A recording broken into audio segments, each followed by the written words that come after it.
huh, that person was completely unaffected by that BS that just happened to them.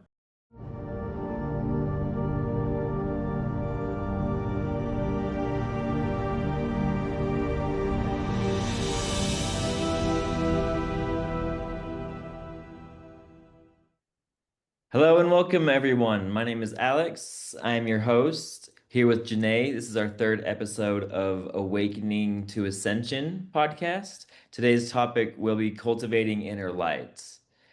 And cultivating inner light is very important these days, especially when the world is so crazy and chaotic. Like we'll watch the news and so many depressing things are happening. We struggle to find jobs and maintain our bank accounts, but when we find the inner wealth or the inner peace, we find we don't really need those things.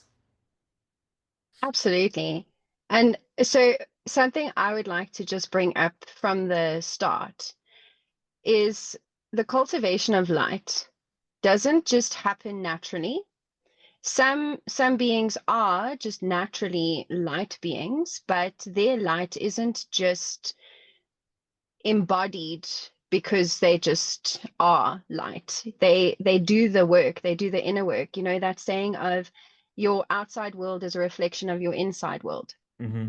And if your inside world is chaotic and unstructured, and like if your car is just a big mess and your drawers in your cupboard and you don't know where anything is, that's going to reflect your external world. So it's going to make everything also just very unorganized, and you're going to feel rushed and you're going to feel late and you're just all over the place. So, with that being said, just the cultivation within is being able to work on yourself. And the biggest aspect of cultivating that light is gratitude. So when you live in a space of gratitude, that is when you truly embody just this happy, joyful, elated essence that you can give out to the world because you are just so truly thankful. And I said this to somebody yesterday. I said to him, when I go to the bathroom, the smallest things I'm grateful for every single day. When I go to the bathroom, I actually give thanks to going to the toilet because I have a functioning body, my organs are functioning. I say thanks to the toilet for doing its job. And I say thank you to the water for flushing what is going into the toilet. And it's those small things that you just start to slowly integrate into your daily lifestyle and routine, like brushing your teeth. You give gratitude because the more you give gratitude, the more you actually see how abundant you are in life. And by doing that, you are able to emit this light that can then be given out to the world. And that's how we are going to create this ripple effect. It's when you smile at somebody, that person is like, oh my gosh, I just got smiled at. And then they're going to go smile at somebody, or they're going to pay for somebody's bread, and then that person's going to be like, oh my gosh. And then it's just going to be this beautiful, beautiful creation that we are able to do. So, yeah. Yeah, absolutely. Gratitude, I'd say that is like one of the top, if not the top way to cultivate your inner light. We so frequently take things for granted. I mean, you were mentioning like going to the bathroom, but like in the same room, look at the shower. Like we get heated waterfalls at our command, right? Like that's crazy. If you asked a caveman or told a caveman about that, they would lose their mind, right? I know, but listen, on that topic, also just even the hot water, I have a friend who, because, the cost of living has increased and it's become a stress, it's become something that has put society in a fear-based frequency.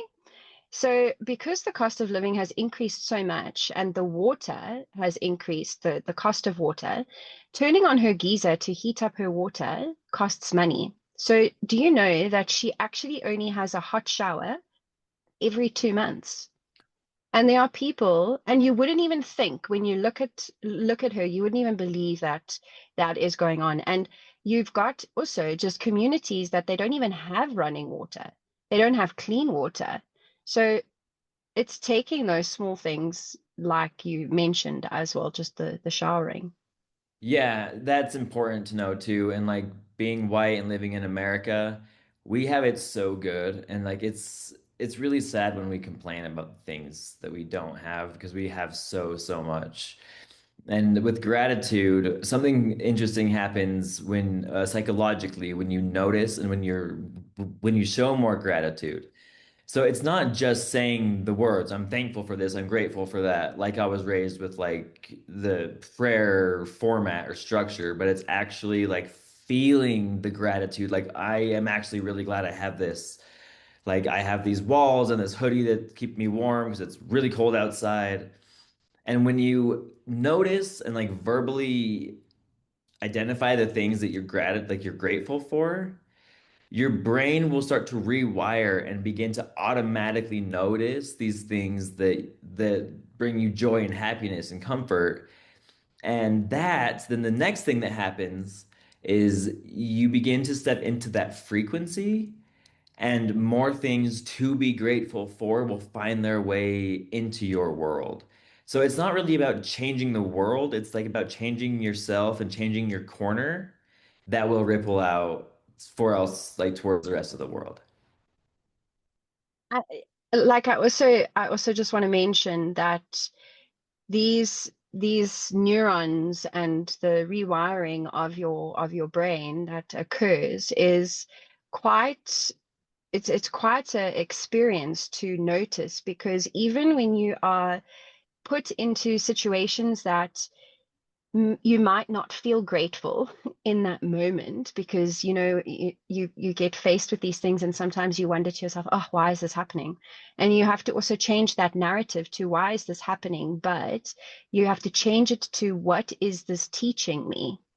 And when you can change that, and when you're in the situation, so um I most recently, or I still currently am in something that is a little bit more heavy, and I've changed the narrative. So instead of feeling that heavy, I've changed it to, wow, this is so much fun, because I'm training my brain to actually enjoy it. Because when you when you sit in that heavy, then heavy is attracted to you. So it just continues to become heavy for you. And then just with regards to the light that we starting the discussion on, another way that I've also found that's helped me in my own personal journey is when you're feeling a little bit like agitated or irritated and you are lowering your frequency, because it does happen. We are living in a world that, you said, it's the news and it's certain situations, circumstances, environments, people. So when that frequency drops, an exercise that I do and that I practice is, because love is the highest frequency that we embody. So what you do is you say, either in your mind, if you're in a situation where you can't say it out loud, but if you can say it out loud, you say, I love the sun and I love going on walks and I love animals and I love looking at clouds and I love this yellow shirt that I've got on, and I love the fact that I get to wear glasses because then I look cool, and I love that my hair goes wavy sometimes, and I love jumping up and down, and I love having coffee. And as you continue that practice, you actually start seeing how much you love whatever you're mentioning, and it completely like takes you out of that lower vibration. So that's just something I wanted to add. That totally works. That's actually what I did to well help me overcome depression. Is literally, I mean, it works similar to like affirmations, but just noticing and saying things that you love. And it Mm. even works for things that you want to love that you don't. So like I would do things like I love having a clean apartment, even though like I don't like cleaning. But I kept saying that, and then believe it or not, like a week later, I found myself just automatically cleaning up the kitchen. I'm just like, oh, I'm not even thinking about this, and it's happening. It works with working out.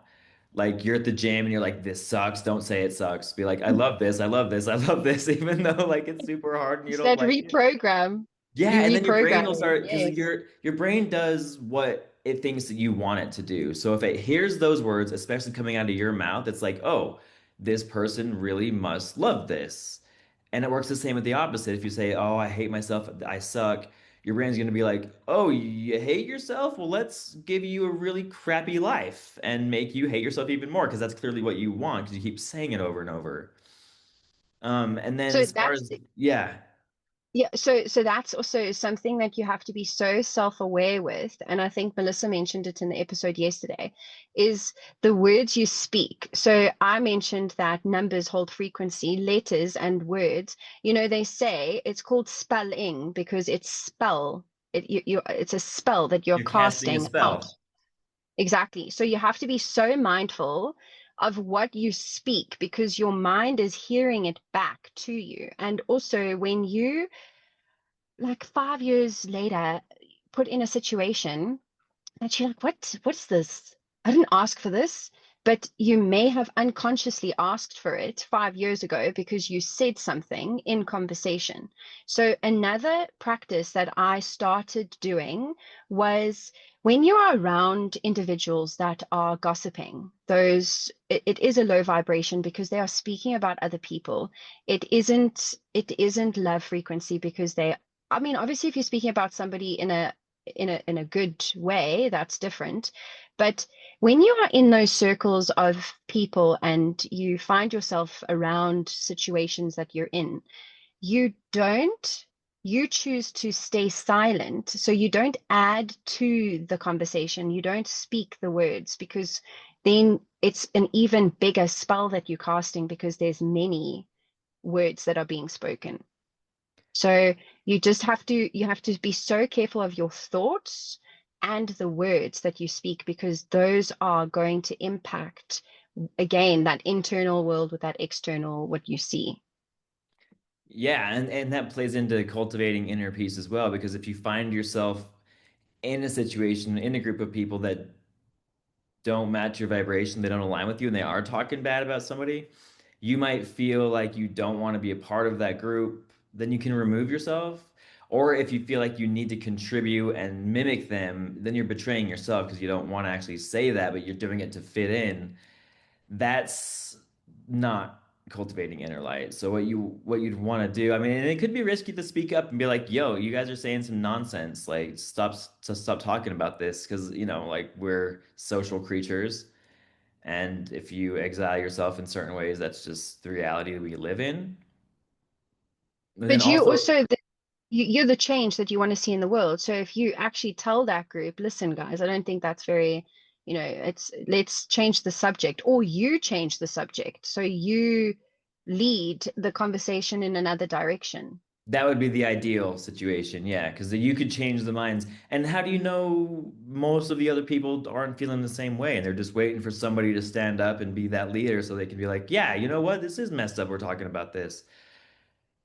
I would say, And also, yeah, you would oh, say. just be that person to stand out. I mean, a lot of us are as light workers, like indigo children, like we've got a problem with authority and we're not afraid to say it. And we speak our truth. Yeah.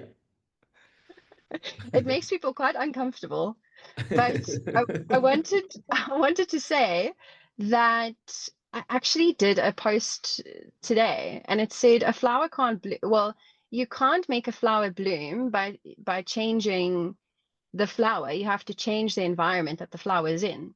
So you also have to get uncomfortable with the change. Well, you have to get comfortable with being uncomfortable. Yeah. So Mhm. if you are choosing to surround yourself with certain people and low vibrations and frequencies, then that's your choice. So you have the choice to you can decide. I don't actually want to surround myself with these people anymore. And when you do that, you actually find by removing your energy from that frequency that you call in the people that are aligned with you. And it's something so off topic, but it's something that has been ingrained with me is if you are sitting with four millionaires, you will become the fifth millionaire. And if you are sitting with four drunks, you will become the fifth drunk. So it truly is who you are surrounding yourself with because it's something a Buddhist psychologist also said to me the one says, it takes 27 minutes for our energetic field, so our atoms, our blood, our water, our frequency. When you're in company of somebody else, it takes 27 minutes for your two light bodies to connect. And once that 27 minutes has happened and you are now connected, it takes another 27 minutes for your entire biological chemistry to start changing. So that's why you must be so careful with how long you spend with certain individuals. And it's, when you're doing certain activities or things, you should just be mindful of that as well. That's new information. That's good to know. It was so it's because I teach movement, and I would get quite affected by the energies, not only because I'm an empath, but it was quite a lot, and also just with my personal environment that I was in, external to my work. And he said to me, because if you want to change the vibration and the biological chemistry of another being, it takes that amount of time. And that's why his sessions were specifically at a certain time, like we could only be in each other's vicinity for a certain period of time. Oh, wow. Yeah, that makes sense though. That does. So Mm. I'm thinking we should. So as far as cultivating inner light, one thing that I wanted to circle back to is something that you said earlier, that I agreed with when you were saying that you change your perspective on like challenges or obstacles that come your way, rather than looking at them in like a victim perspective, look at them like a game or an opportunity. And if you're able to do that and things like something bad happens and you're able to just kind of smile, and if there's anyone that sees you doing it, they're just like, huh, that person was completely unaffected by that BS that just happened to them. Like that has a ripple effect too. Do you know of any other techniques or methods to cultivate inner light? So I just want to mention about cultivating inner light. And once, so you know that analogy of a moth is drawn to a flame. Mhm. So you just have to be very mindful that when you do cultivate this light, because if you are on your awakening journey, or if you are beginning your awakening journey, when you cultivate light, it is attracting dark. So you just have to be quite mindful of protecting your light Mm, as well. You need to understand that you can't always give light. You need to also give light to yourself. So a lot of light workers and healers, I'm sure that you can attest to this. We give so much of our light that we become so depleted after a certain amount of time, because we are such light beings, that we then have to go internally to fill our cup, essentially. So you just have to be mindful of how much light you are giving, and you also don't have to give light to certain individuals if it is intuitively guided for you not to do so, and just doing protection. So I say protection prayers over me every single day, which then protects my light. And by doing that, you can just say in your mind that I protect my energies. And something else that is also just an awareness is, if you are feeling this darkness that is onto you, let's say you wake up and you're in a bad mood, but you're never usually in a bad mood. That's not your energy. That's not your light. So you say, I return to sender with love, and you return it back. And you say the protection prayer, and you close your eyes and you just envision an energetic bubble of light around you that's protecting you. good point. Good point. Yeah, because as you do shine, you attract, like you said, the darkness, or well, so you'll attract people that are jealous of your light and they'll want it for themselves, or you'll attract people that want to extinguish your light, or you'll attract people that their darkness is exposed and they also don't want to be exposed because they're doing shady stuff, you know? Um, Shoot, what was I gonna say? Well, I think as well, when you are shining, something that I've just experienced personally is, because I've always been this light being since I was little. I mean, I was the classroom clown constantly. I just had people in stitches because I wanted to make light of my surroundings and make people feel good, because we do just live these lives that there's so much going on that you just want to, you don't know what's going on in another person's life. So kindness is always something that you should practice. But with that, I want to say that a lot of people, like you said, will be jealous of your light.